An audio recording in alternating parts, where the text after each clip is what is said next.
Welcome to Eviliv, the live media commentary show that answers a question: what does spice taste like? Subscribing to the channel because today we are reviewing Dune. Now, not the film, not the miniseries, not the other film, or the upcoming sequel to that other film, but the novel, the original novel released by Frank Herbert. All right. So there's like a bazillion covers because it came out in August 1965. My initial thoughts are, this is wildly overrated by every sci-fi fan. I can see why it's wildly overrated, but it is wildly overrated. The writing style, the focus on philosophy over detail, the fact that there's no character information development at all. It's all hop-skipped to development rather than earned development. And quite frankly, it's magical thinking. Like the entire show is premised around a magical thinking property. And that belies sci-fi, in my personal opinion. Now, that being said, I actually really enjoyed this novel. It has faults though. And that's why I wanted to come out of the gate saying that straight up. Because this is a faulty novel that is actually two novels in one, maybe arguably three novels in one, that does a really bad job of working its way through itself. It feels very, very rushed in the end. So let's get into it. So this is written by Frank Herbert. It was originally published as two separate serials, 1963-1964 novel Dune World, and then the 1965 novel Prophet of Dune. It was sent out to a bunch of different literary publishers, and they all wholeheartedly rejected it. And I think I know why. Then he finally went over to Chilton Books, who accepted it, and Chilton Books is only known at that time for technical manuals to be released. And so they released it in 1965, and it fell flat. It was not well received at all, and I can see why. It's not until later generations get their hands on it that it becomes a cult classic, which again, I can totally see why, because I dig it too. It was tied for award with Roger Zelazny's The Immortal for the Hugo Award in 1966, and it won the inaugural award for Best Novel when it came out in 1965. So even though it was celebrated amongst the sci-fi community, the public at large ignored it largely for a decade. Now, the premise of this is purely political. An emperor is worried about an upstart family, and it's not really even an upstart, it's just one of the noble class families. He's threatened by them amassing power, and so he schemes to destroy that house. That's the setup. And that's the simplistic view of it, because it is much more detailed. But ultimately, he leverages another house, the Harkonnens, in order to destroy this Atreides house. And it really does come down to that simplistic of a story. And I would say that it's more detailed than that. And there are layers to it that add detail. But when you strip away all of the nonsense, at its core is just an emperor who's afraid that someone might try to usurp them, which there's literally no evidence to that, just a terrified emperor, and him getting rid of that family, which largely he's very successful at first. What no one saw coming was that on Arrakis, Dune, there was a group of people called the Fremen, and that they would actually join up with the remnants of this House Atreides that the Emperor destroyed. And that's what allowed them to then come back and attack and everything, and sort of ostensibly take the throne. So ironically, the Emperor set up his own downfall because no one was vying for his position as the story is set up. And then it's sort of convoluted by the idea of multiple different guilds. Like ultimately the reason why the Empire fell is because, or why the power vacuum, how am I saying this? The reason I'm trying to say this in a language that if you haven't read this novel, that you'll understand what I'm talking about. But ostensibly, the emperor would not have ceded any power had it not been for these outside forces that are also political and religious forces that are also vying and scheming. And it's their lack of foresight and the Bene Gesserit group, which is ironically the people who are looking to the future, it's their fault because they ended up creating this Paul Atreides, this prophet, this Messiah, unknowingly. I mean, they intended to make a Messiah, but it would be a generation later so that they could then have more control over it.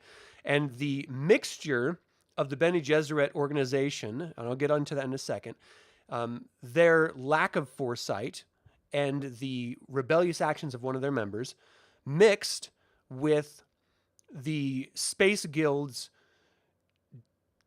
stranglehold on all of travel throughout the galaxy, those two and the Emperor's, terrified worry about being usurped is what caused the downfall of the Empire. All right, so let's get into actual details here.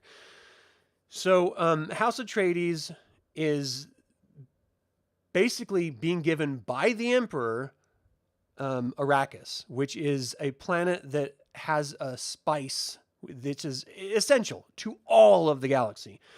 First and foremost, it's the only way that you can actually travel the distances necessary, like hyperspace travel basically, but travel the distances between planets in this galaxy, which holds the Empire together, right? If you can't communicate with different worlds, then you can't control those different worlds. And the only way to do that is to hyper jump between them. So in this universe, which is a very carnal, biological future of humanity, it is like in this universe, there was once an Earth, and they have just gone, hundreds of thousands of years in the future where we meet up with this story. So in this future, they actually got rid of all thinking machines. And that it doesn't really get into the details of why. It just says that there was computers and, machines at one time. Then there was a war, a holy war, a jihad, they call it. And that war destroyed every thinking machine. So everything is done by humans. And so you can imagine having to be able to travel the vast distances, the incredibly dangerous distances of space from planet to planet throughout solar systems. You have to have something that's a little bit more than human. So generations and generations of genetic manipulation and the use of this spice allows these Spacer Guild members to actually precognitively see trouble and alter their paths and stuff. There's a lot of other sci-fi novels that have come that do similar things. So this isn't original or isolated in its concept, but it just goes to say that whether it's military, industry, banking, imperial, any reason that anyone needs to go anywhere from planet to planet, arguably even out of their solar system to space itself, they have to have a good working relationship with the Spacer Guild, and the Spacer Guild has to have access to spice. So spice is incredibly important, especially if you're trying to hold an empire together, galactic scale, right? It's integral. You have to have it or else you cannot do anything else. So not only that, it also prolongs human life, and it allows some people to actually get almost mystic, magical-like powers of being able to see and do things that normally humans can't do. Of course, the Spacer Guilds use it for foresight, precognition in order to travel, but then there's also other groups. So one of the other major groups is called the Bene Gesserits. And ostensibly, this is well, if I'm going to distill it down to its basics, it's a witch coven. And these witches are working to bring about a Messiah. So you can pull this back all the way to the Golden Dawn. You can pull this back to prehistory. Every religion has always had this sort of prophet worship. And that's ostensibly all the Bene Gesserits are trying to do. They're trying to manipulate biological signatures to create this sort of entity. The problem is they're only women. And because they're only women, they only have access to the female side of their chromosomes. Because, again, with all human life, everything is defaulted as female. It takes an extra chromosome to make a male. And so these women have zero access to one massive aspect of what it means. And I think it's interesting because the entire Dune universe is really broken down into gender lines. And I would be very interested to see how a modern revision of Dune would be when we live in a time where gender is a feeling. It's no longer a biological construct, which is interesting. All right. Chromosomally, of course, there's gender. Of course, you are born with a gender. Whether you identify with that gender is what makes the interesting part of that rewriting to me. So in any case, not to get it bogged down by that insane argument, the fact that they don't have access to any of the male chromosome knowledge is really important, and arguably why they're ultimately, weakened by this Messiah that they inadvertently create. But they pull political power, like they have the mother, which is the Reverend Mother Gaius Helen Mohaim.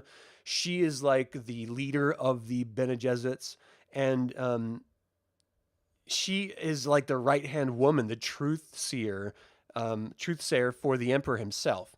And so you can see that between the Bene Gesserit organization, the Spacer Guild organization, and the Emperor, this triumvirate of power relies heavily on each other in order to maintain power.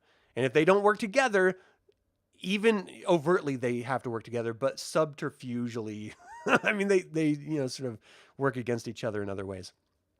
But it's very political and stuff like that. So if you like political dramas and stuff, this dips its toe into it. This really dips its toe more into religious prophecy and philosophy. And that's really what grounds the novel throughout everything else. So everything that this novel lacks in detail, in character development, in description at all, it makes up in spades with philosophy, which if you're into it, awesome. If you're not, then you're probably not going to enjoy this read. The fact that you can have such disparate visual understandings of this between the initial film, the TV series, and the newest films is solely because it lacks so much detail in its description.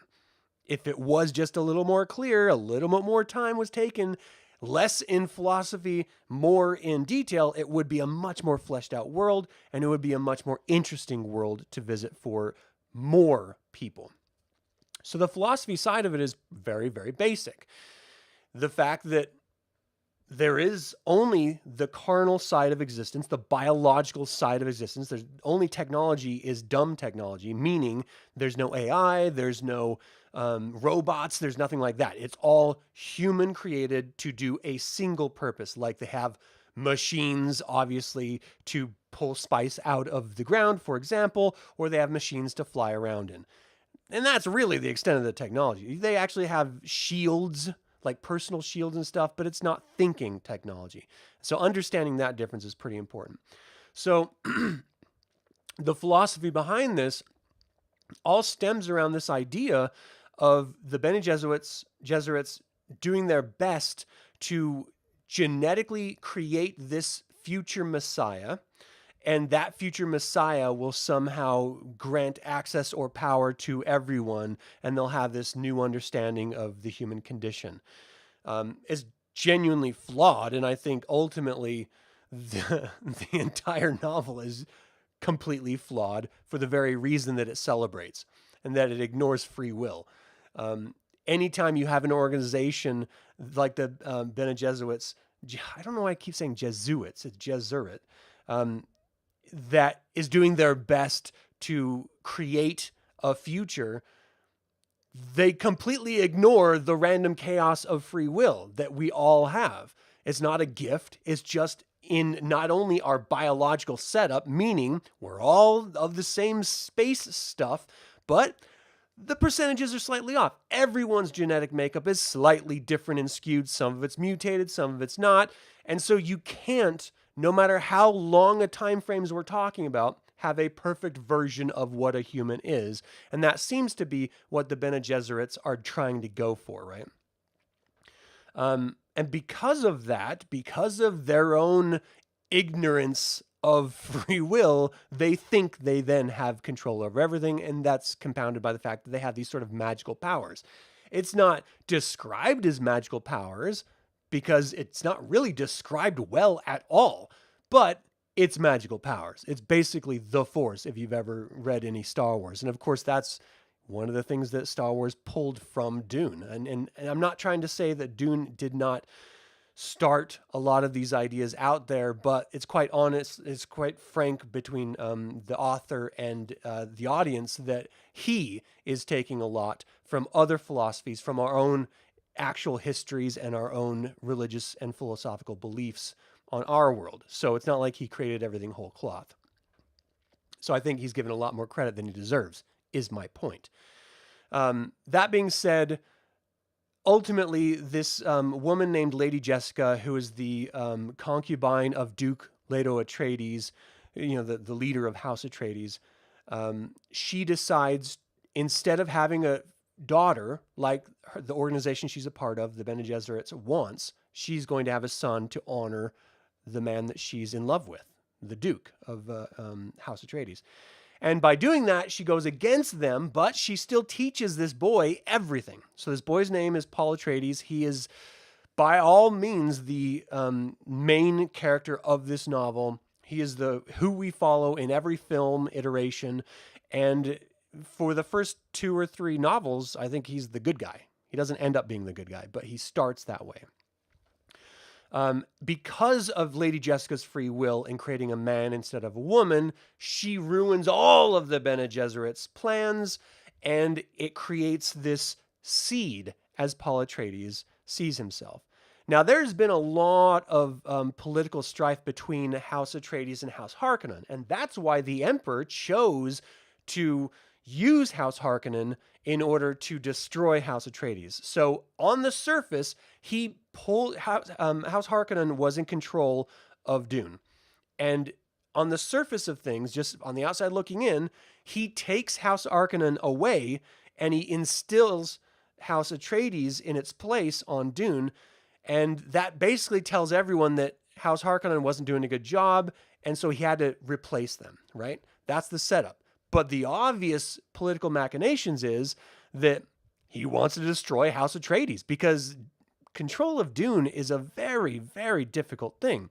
Not only do you have to contend with the locals, the Fremen, who don't want you there, it's incredibly difficult to take the spice out of the sand because it's protected by these massive sandworms.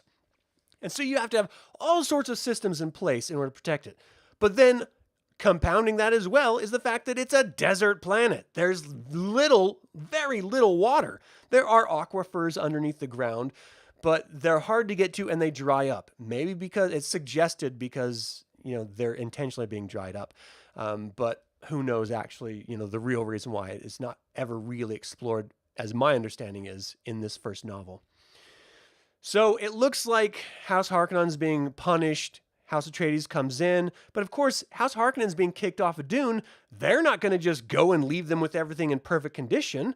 Obviously, for obvious reasons, they're in league with the Emperor. They know what the Emperor is doing, but also they're going to try to hurt House Atreides as much as possible. And so they sabotage gear. They leave only the worst stuff available. And, they do everything they can to make control of this planet as difficult as possible initially. But then they don't even really give them much time before they actually attack and move in. This, from the outside again, would probably look like a pissed off house having been replaced, coming in and just assaulting their replacement, which would make sense, revenge for being kicked off and stuff. but really they're being backed by the imperial force of warriors from the emperor himself. Their Sardaukar units, which are these like incredibly dangerous, well-trained fighting force. What the Emperor and House Harkonnen doesn't know is that the Fremen are just as effective of a fighting force. And so House Atreides knows that they're being set up because this is a very political planet. Everyone in the galaxy needs this spice. And so to be in control of it means if you're not producing, then you have to be gotten rid of. And so, the Lord of House Atreides knows exactly what's going on. But he's doing it anyway because he doesn't want to upset the boat. And he feels like if he can get control of the Fremen, and if not control of them, then work with them to sort of stand up against House Harkonnen / the Emperor, then he could leverage peace through the Emperor by saying, look, we don't have designs on the throne. We're not trying to overthrow you. You give us a chance. We will do everything we can to make this as productive as possible, serving the Empire, allowing you to rest easy, but we're not going to be squashed. So you either work with us or we're going to go off on our own. And ultimately, that's what dooms him because there's a lot of other political powers vying for this. The Bene Gesserits are working on all sides of this conflict. The Space Guild is only backing the powerful people because they need that spice. And so clearly they're backing the Emperor in this moment. House Harkonnen or Harkonnen is arguably the stupidest house of everyone. They think just because they have the backing of the Emperor that they don't really have to think or worry about anything. In fact, the Baron Vladimir Harkonnen, who is this sort of monstrosity of a man, gluttony incarnate, who actually needs mechanical support in order to walk because he's so large. He is portrayed as the stupidest, most moronic character. Everyone is telling him, we need to worry about the Fremen. And he's like, man, they're not powerful at all. We have the Emperor's back. We don't have to worry about them. And then they're only like small groups. But we haven't really explored the whole planet. He's like, nah, we don't have to explore the whole planet. Like, if you could have an incompetent leader, you could not outmatch the incompetency of House Harkonnen. That's how stupid they are. Now, I'm sure the author wasn't trying to make them that dumb, but it comes off so inept, you wonder how they got in power in the first place. How did they ever get the Emperor's back to be instilled into Dune the first place? It makes no sense at all how dumb they are. But they did, and here we are. So, you have a terrified Emperor, you have an incompetent aide to the Emperor in the form of House Harkonnen. You're setting up House Atreides to not only survive, but thrive once they get there. And yes, they take a massive hit. The Duke of, as soon as Harkonnen attacks Atreides on Dune when they get installed there, they immediately decimate almost the entire house. And it's only circumstantial because of the Bene Gesserit training that Jessica and Paul survive at all. And then they connect up with the Fremen. They see how powerful they are. And then again, the Bene Gesserits can't get out of their own way. They're incompetent as well because they seeded the planet to believe in a coming Messiah. And so as soon as this Paul Atreides comes in here with these special powers, backed by a Bene Gesserit herself, they think he's the Messiah. And ultimately, he becomes that. But there's something ironic and really interesting about this that I never really saw in any of the film adaptations that I've seen. At least I didn't notice it. The fact that Paul and Jessica, who were almost killed by House Harkonnen, are of the House Harkonnen lineage. And they don't even know it. So Jessica is the daughter of the Duke or the Baron Vladimir Harkonnen of House Harkonnen. She's the daughter of one of the concubines placed there by the Bene Gesserits. And so, and their initial idea was to join the two houses by having a daughter from the Harkonnens, then instilled into House Atreides to create an heir, which would have been a woman, and then a generation later created the Messiah, combining the two houses through blood. But they didn't tell anyone, and no one knew until Paul discovered it himself. And so he realizes that he has House Harkonnen blood, so he doesn't exactly want to destroy them, but he certainly wants to bring them low for doing what they did. He wants to take total control of it as it is. And, when before they meet up with the Fremen and stuff, he's like straight up to his mom, look, I'm not the Messiah you think I am. I'm a seed, and I'm Harkonnen, just like you are.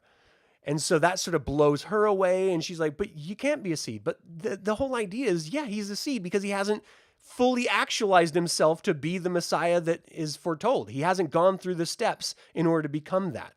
So arguably the only growth we see is through Paul, but then it's only through these cut little rates. Like it's not actually revealed how the growth. It's just like, oh, he's going to do this and then he's done it.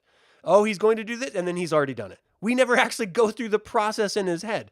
We're giving visions and fears that he has, but never, like, for example, let me just quickly say, they hook up with the Fremen and then we cut like 3 years later, basically, or 2 years later.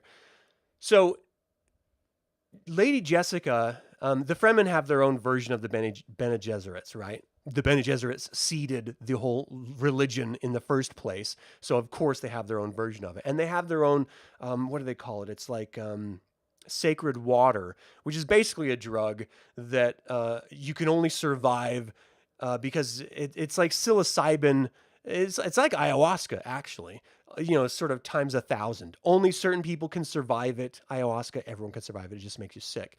But ostensibly, it allows you access through these religious women to have the memories of every single woman in your motherly DNA line going all the way back to Earth.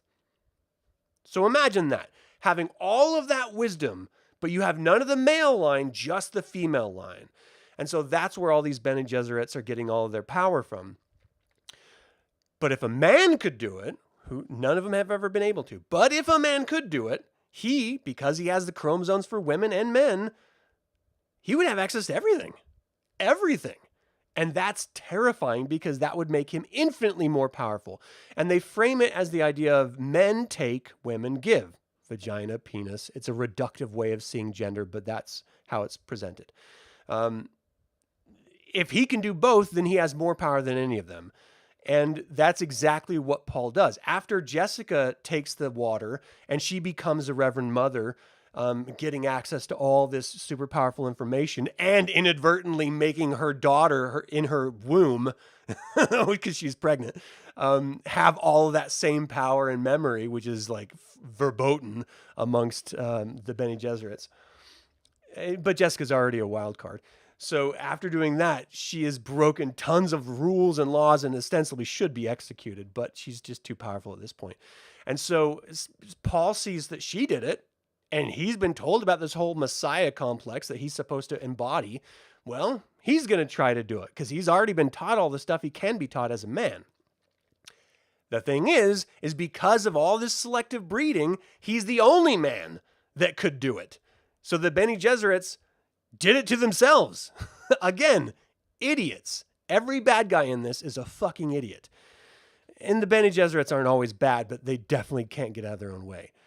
And so he becomes like this ultimate super bad guy after having been in like a 3-week coma, having access to all of these, ancestries going all the way back to Earth and stuff, giving him this sort of prophetic power of everyone and being able to see all these potential futures and guide the future, steer where that future is going to go.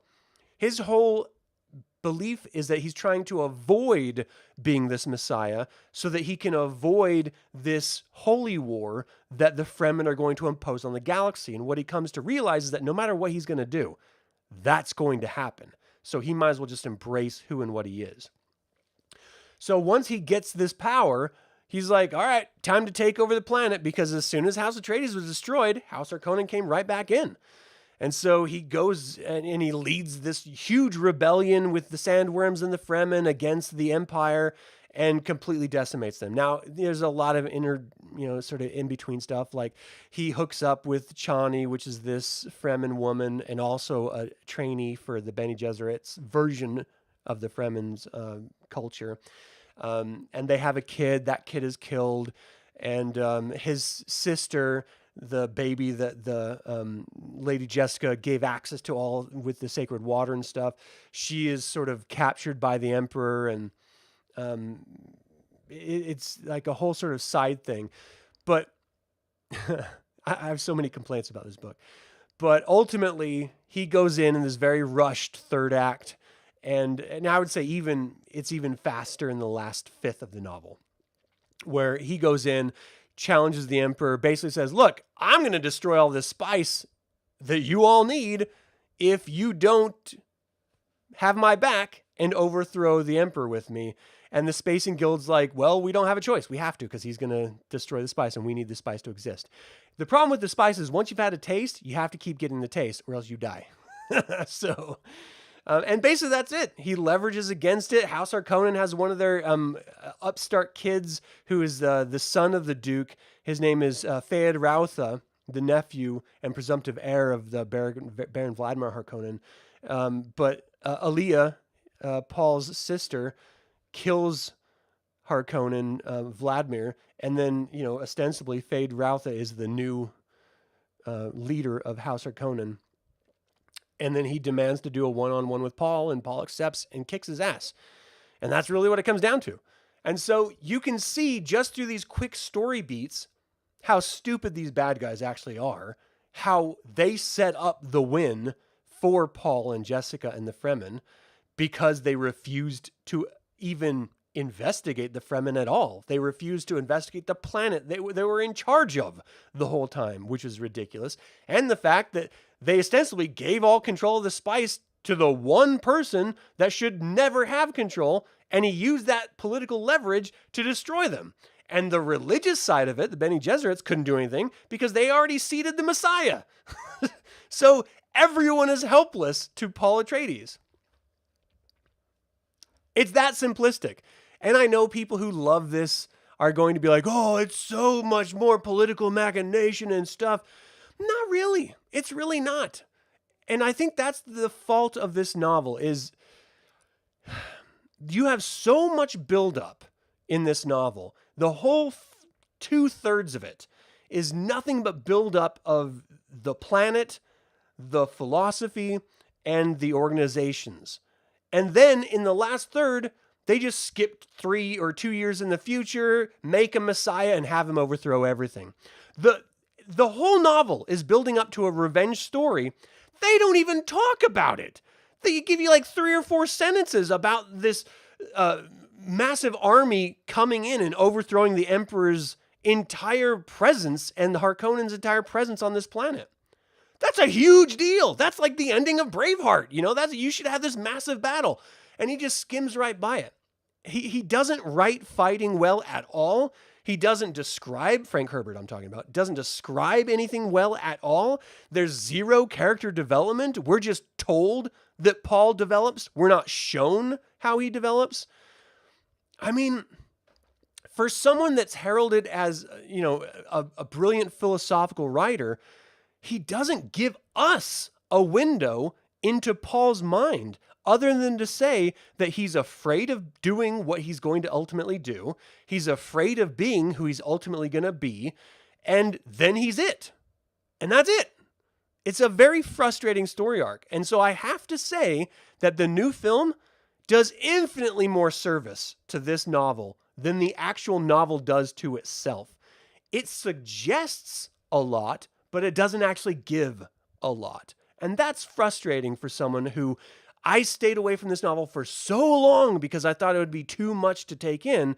And I finally dive into it and I'm like, there's actually not much there at all. So I don't know what everyone else is reading. Has anyone else ever read like J.R.R. Tolkien or ever read, George R.R. Martin? Because if you want a real deep philosophy, socio-political, war-fighting, massive battles type story, A Song of Ice and Fire is infinitely better than Dune. infinite. Just a Game of Thrones as a novel is better than Dune. So, and I know that it's not sci-fi, it's sci-fi v fantasy, and those two comparisons. But I don't know. I enjoyed it. I found myself getting emotional at the very end, actually, like physically, emotionally moved at the very end, especially between Gurney Halleck when he finally realized that Jessica wasn't the spy that allowed House Atreides to be destroyed by House Harkonnen. He finally comes to terms with that. The scene itself is not very good. It's poorly written, and there's not a lot of emotional stake in it. But I was suspending disbelief, putting myself in his place, in Gurney's place, and I was getting emotionally moved by it. And that was the only time in the whole novel that I was emotionally moved at all. I thought it was a powerful moment, and I really enjoyed it.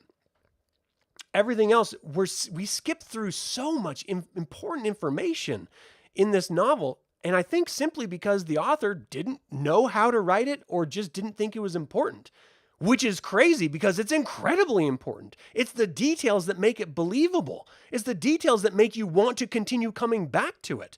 I mean, his whole presumption was that he wrote it vague enough and interesting enough that people are going to want to reread it and find more information in it. And I'm sure that you will discover new information that you didn't catch the first time through, subsequent readings, but it's not good enough. And I'm hoping, because I am going to read Messiah next, I'm hoping that Messiah corrects some of the faults in this. But I totally understand why it didn't do well when it was initially released and why so many publishers passed on it. It's flawed. It's good, but it's flawed. And I feel like I was lied to by everyone that's a huge, massive, undying fan of this. It's just, it's hollow. And that's what hurts. Because I grew up watching the original film with my stepdad. Like that was our connection, is sci-fi films. And so like I was so pulled into this through the most recent film that I had to read this novel. And boy, was I disappointed as a whole. It's good. It has a lot of good parts in it. But as a totality, it's very, very lacking. All right, so let me talk about a couple of the characters that I think are interesting. I think Jessica is the real star of this entire story. She's a Bene Gesserit.